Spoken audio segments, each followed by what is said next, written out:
Many consider him to be the Sithari, or Sith Chosen One, a dreaded Dark Lord of the Sith nearly a millennium before the fall of the Jedi Order and the Republic. He would be responsible for the destruction of the Brotherhood of Darkness and implement the Rule of Two. A being of hatred and anger, Loreseeker presents the complete travels of Darth Bane and the lore along with it.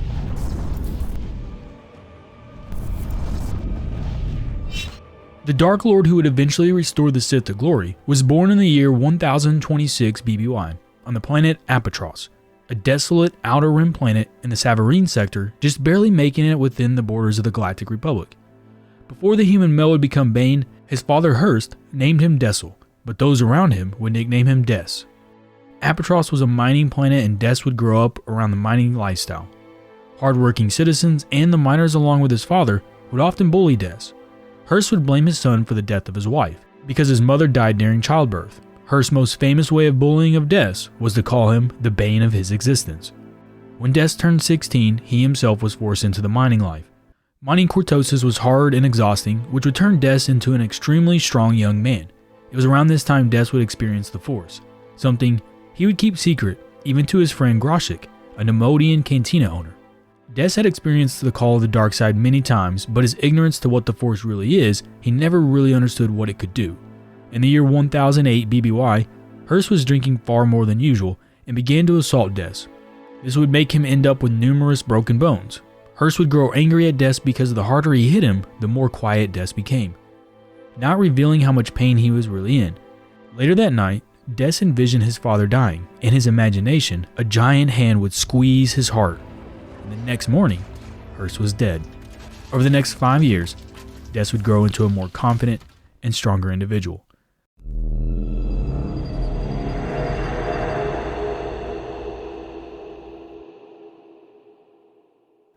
In the year 1003 BBY, Des would use the Force against a group of Republic soldiers to win a game of sabacc. This resulted in a street fight where Des was forced to kill one of the soldiers who pulled a vibroblade. Groshik was able to arrange for Des to be smuggled off the planet to Sith-controlled space. The Sith were the enemies of the Republic and Jedi who had been in a 1,000-year war called the New Sith Wars. Des would join the Sith and become a member of the Gloomwalkers, an elite unit for frontline missions. During Des's first year as a Gloomwalker, he would win over a dozen battles. In the year 1002, Des and the Gloomwalkers would travel to Kashyyyk, a battle that was ultimately won, but saw countless Sith killed, and if Des didn't use his Force abilities, the Gloomwalkers would have never made it to the end of the battle. Des would be field promoted for this to Sergeant, and his team would then travel to Trendoja, and the Battle of Hiskor would take place. This battle would be another Sith victory. Des would then travel to Fasira to assault a Republic outpost. This skirmish resulted in Des taking command of the Gloomwalkers by mutiny. However, Des did it for the survival of his unit, and he accomplished this mission. Des was then detained to be court-martialed. However, Des's achievement in the war took notice from a Sith Lord named Kopix, who offered him admission to the Sith Academy to be trained in the dark side of the Force. Des would accept, and he would rename himself to Bane.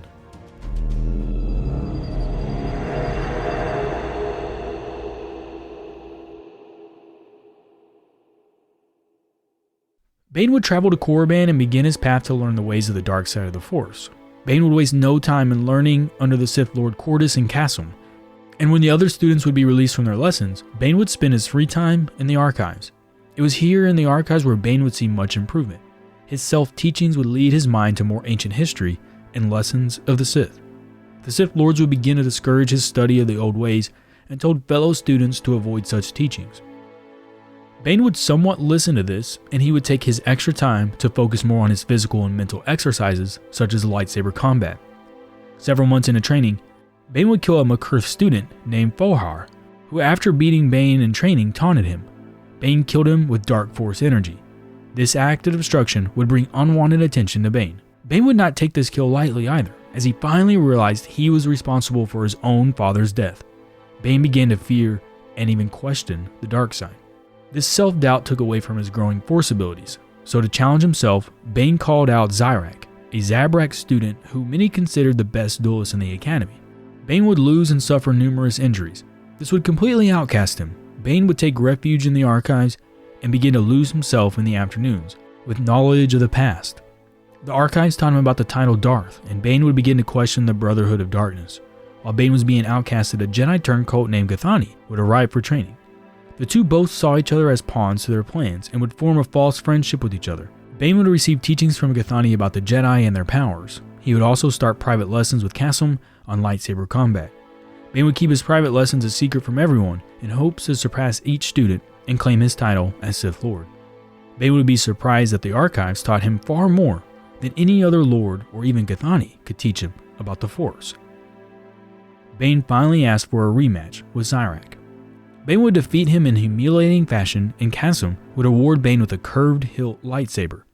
Kasum shared the history of the lightsaber with Bane, stating his master saved him from slavery when he lived on Ryloth, and when he was ready, he killed his master out of a test of skill. This left a lasting impression on Bane and the ways of the Sith. Lord Cortus would summon Bane to his office and tell him he was aware of all his outside training and he was to cease these teachings at once, and he was no longer allowed in the archives. Bane would be angered by this and he would leave the academy to explore the Valley of the Dark Lords. Bane would be disappointed when he found nothing of value. When he returned to the academy weeks later, he would learn the students had all been promoted to lords and would now head to the planet Rusin to aid in the war against the Jedi's Army of Light. Githani would ask Bane to the archives, in which Bane would follow her into a trap she had made. Sirach and two companions were waiting to kill Bane. Githani would betray Sirach, however, and help Bane in a 3-on-2 duel. Bane would defeat and kill him. Bane denounced his lordship in the Brotherhood and left Korriban on board Cortus' starship, the Valken. Bane would set course for the planet Lehone, a planet he learned about in the archives, a planet the Sith Lord Darth Revan once traveled to.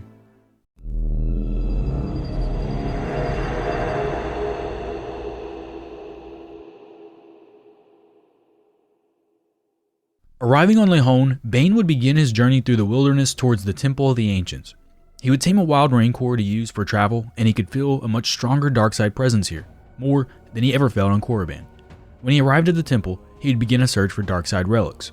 This search would last several days until he located a holocron that was created by Darth Revan, almost 1,000 years prior.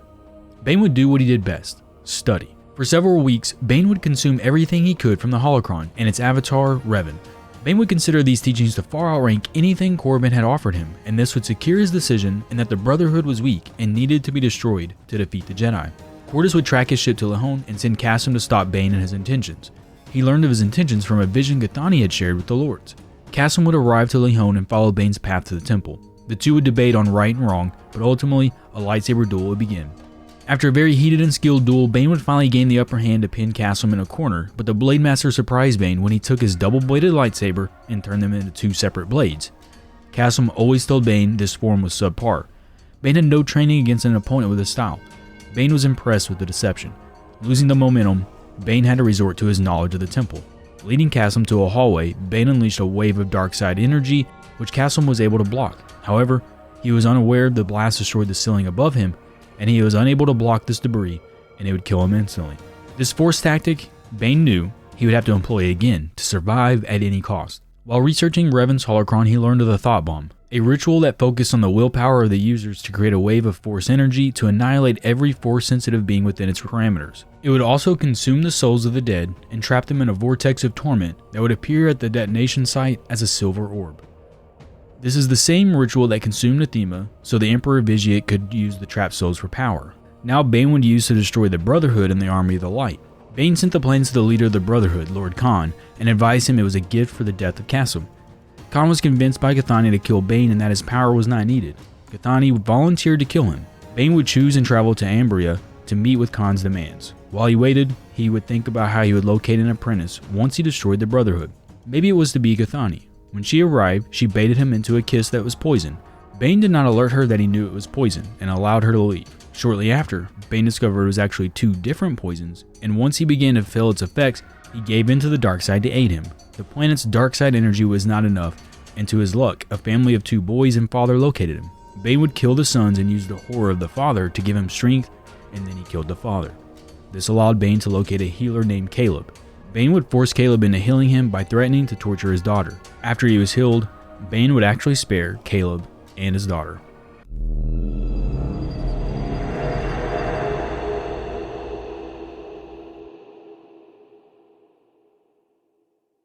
Bane would then travel to Ruusan and reveal himself to Lord Khan at the Sith camp. Bane would deploy his deceiving techniques and offered an alternative way to destroy the Army of the Light, a Sith ritual that would unleash a force wave using Bane as the conduit. Khan agreed, and the ritual would begin. The ritual started to work, and seeing the actual power and destruction it would cause, Lord Khan cut the ritual off halfway through. Kithani would side with Khan, and Bane knew she could never be his apprentice. The Sith Lords would leave to face the Jedi in combat, and Bane would remain at the camp only to meet Qordis there. Qordis would side with Bane and stated he would help him to secure his throne as the leader of the Brotherhood. Bane would reveal to Qordis he had no intentions to lead the Brotherhood, but he wanted to destroy it. Bane then killed Qordis with a force choke. Bane ordered the Sith fleet to assault the Jedi ships, which he knew would allow reinforcements to slip through and aid in the ground battle. Lord Khan would return to camp, and after a heated battle of wills, Bane would edge out Lord Khan and convince him to use the thought bomb inside of the cave, and that all Sith who participate will be saved from the blast. A number of Jedi would also take the bait to go inside the cave. The thought bomb would kill the Brotherhood of Darkness and a handful of Jedi. The remaining members of the Jedi did not know of Bane and assumed that all the Sith had been killed in a failed ritual.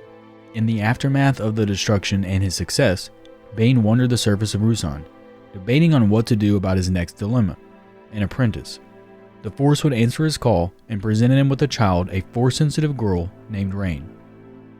She was brought here by the Jedi to eventually be transported to a temple for training. Bane discovered the little girl killed 2 Jedi after they mistakenly killed a native animal that Rain had made her friend.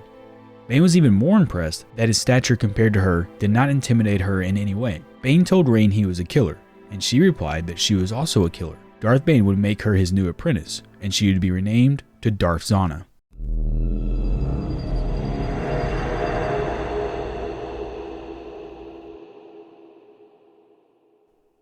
Darth Bane would travel to the moon Duxon after locating a manuscript about the ancient Sith Lord Freedon Nad. His travels would be disturbed by the Force spirit of Qordis and Lord Khan, but ultimately he located Freedon Nad's tomb, and eventually his holocron. However, the tomb had its defenses for the relics. 2 of these parasites would latch onto Bane, and he would quickly realize they could not be removed. To make matters worse, the bite caused severe pain, and they slowly multiplied. Suffering through the pain, Bane grabbed the holocron and simply started to study. He made up his mind he would just endure the pain. Nad would explain to him in the holocron that these were Orbalisk.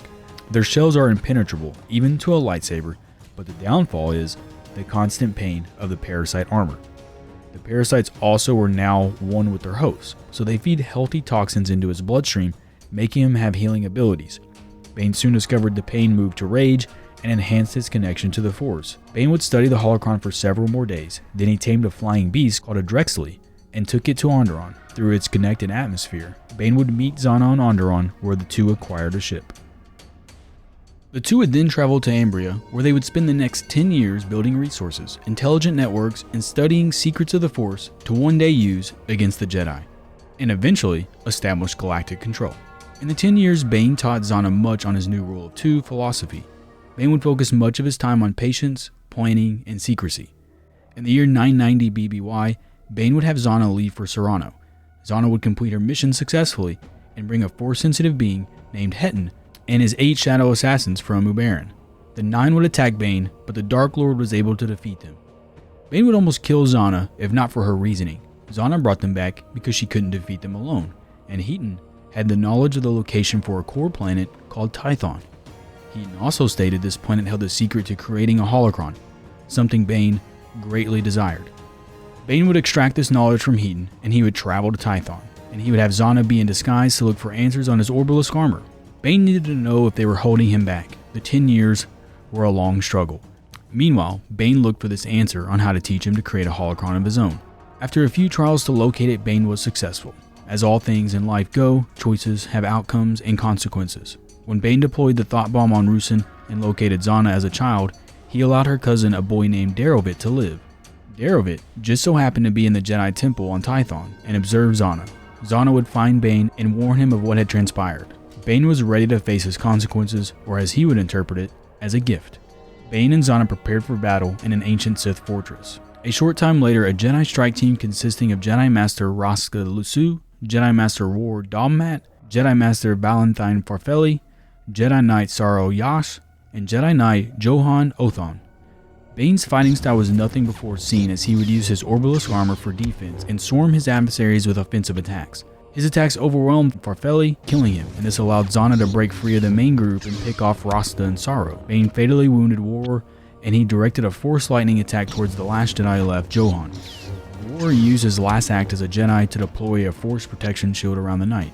The lightning bounced back at Bane and destroyed his Orbulus armor. Zannah finished the kill on Johan, and Bane collapsed. The Orbulus left a poison in him as they were killed. Zannah would then take Bane back to Umbria to the healer, Caleb. Caleb once again refused to cooperate with healing Bane, and Caleb had sent his daughter off-world to protect her and himself from the last time Bane needed help. Zannah had also brought her cousin Darovit with her, and she agreed to denounce her ways of the Sith and turn herself over to the justice of the Jedi if Caleb would just heal Bane. Caleb agreed. Bane would finally wake up several days later cured of the poison and the Orbulus for the first time in over a decade. Zannah told her master how he was cured and the deal she made.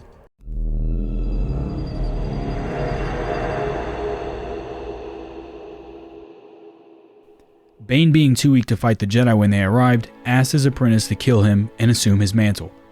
Zannah surprised Bane by killing Caleb, then she used her Sith magic to destroy the mind of her cousin, causing him to appear insane. The Jedi arrived and Darovit attacked them in his insanity. The Jedi would kill him in defense and believe that they had defeated the Sith once and for all, and again proving the Jedi arrogance. Before the year 980 BBY, Bane and Zannah relocated to Kuatric 4. Bane's network created him immense wealth, spies, and an even more vast intelligent network than ever before. Bane finally had his own holocron and an archive of Sith artifacts. At this time, his biggest dilemma was Zannah, who showed no desire to be in control of the Sith and his title. Bane began to believe she was either weak or scared. This assumption made him resent her. To make matters worse, the dark side, the Orbulus, the multiple poisons, and all of his injuries over the years have finally taken a toll on his body, and he was far beyond his actual age. Bane would research through Darth Andidu's manuscript a way to extend his life. Bane would travel to the world of Prakith to research more on the matter, and he would send Zannah on a pointless mission to Done to investigate a recent Jedi death. Bane would arrive on Prakith and face a cult of Malavans, a group of individuals dedicated to Darth Andidu. Bane won easily and claimed the holocron as his. The holocron would reveal to him the art of essence transfer, Sith magic that would allow him to transfer his spirit into another's body.